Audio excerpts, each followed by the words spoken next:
Hello बच्चों, let's see the question and the question is that the saturated compound obtained by the addition of halogen to acetylene is हमें बताना है कि वो कौन सा saturated hydro कंपाउंड है जो कि फॉर्म होता है by the addition of halogen to acetylene।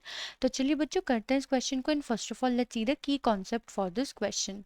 तो अगर बच्चों होता क्या है कि अगर हमारे पास कोई भी अनसैचुरेटेड कंपाउंड है, अनसैचुरेटेड कंपाउंड से मतलब है कि अगर हमारे पास एल्कीन या फिर एल्काइन है यानी कि डबल बॉन्ड या फिर ट्रिपल बॉन्ड है, तो वो क्या करते हैं बच्चों, वो एडिशन रिएक्शन को शो करके, मतलब वो कुछ स्मॉल मॉलिक्यूल्स को खुद में ऐड करके क्या करते हैं, सैचुरेटेड कंपाउंड फॉर्म कर देते हैं।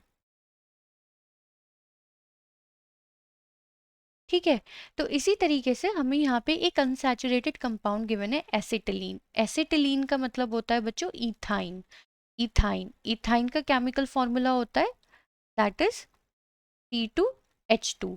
यानी कि जब ये C2H2 हेलोजन के साथ रिएक्ट करेगा तो एडिशन रिएक्शन होने पे कौन सा सैचुरेटेड हाइड्रोकार्बन फॉर्म करेगा। तो चलिए बच्चों लिखते हैं उस रिएक्शन को यहाँ पे, यानी कि एडिशन रिएक्शन फॉर इथाइन। तो जो बच्चों ये C2H2 होता है इसमें क्या प्रेजेंट होते हैं हमारे ट्रिपल बॉन्ड, ये H एंड ये H। अब बच्चों अगर इसे सैचुरेटेड में कन्वर्ट होना है तो यहाँ पे होगा क्या बच्चों, पहले एक बॉन्ड टूटेगा फिर एक बॉन्ड टूटेगा। ये हो क्या रहा है बच्चों, हेलोजन का, हेलोजन की बात हो रही है। अब बच्चों हेलोजन में वहाँ पे क्लोरीन भी हो सकता है, ब्रोमीन भी हो सकता है, ठीक है। तो हम इसे हेलोजन को कैसे रिप्रेजेंट कर देंगे, ओवरऑल X2 से।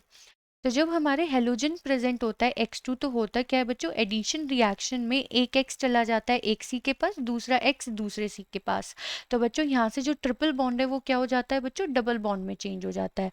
तो ये किस तरीके से दिखता है, तो this is C double bond C and यहाँ पे हेलोजन्स इस तरीके से क्या हो जाते हैं, ऐड हो जाते हैं। लेकिन अभी भी बच्चों ये हमारा सैचुरेटेड नहीं हुआ है क्योंकि डबल बॉन्ड प्रेजेंट है। फिर से बच्चों क्या होते हैं, फर्दर रिएक्शन होती है in the presence of halogen and तब फिर से हमारे हेलोजन ऐड कर जाते हैं। So that is double bond अब हमारा क्या हो जाता है, सिंगल बॉन्ड में प्रेजेंट हो जाता है। So this is CH H X X and X। इस तरीके से बच्चों हमारे हेलोजन ऐड हो जाते हैं एंड हमारा जो डबल बॉन्ड है वो हमारा सिंगल बॉन्ड में कन्वर्ट हो जाता है। यानी कि ये जो हमारा अनसैचुरेटेड कंपाउंड था अब किस में कन्वर्ट हो गया है, सैचुरेटेड में। लेकिन बच्चों सैचुरेटेड कंपाउंड का नाम क्या होता है तो वो भी हम देखते हैं। सैचुरेटेड कंपाउंड, क्योंकि बच्चों सारे ही बॉन्ड्स क्या हैं हमारे, सिंगल बॉन्ड हैं, है ना। अब हमें फर्दर रिएक्शन की जरूरत ही नहीं है क्योंकि ये ऑलरेडी सैचुरेटेड हो चुका है। तो अगर हम देखें बच्चों ये हमारे दो कार्बन है 1 2 एंड दोनों ही कार्बन एटम्स पे हमारे दो दो हेलोजन ग्रुप हैं।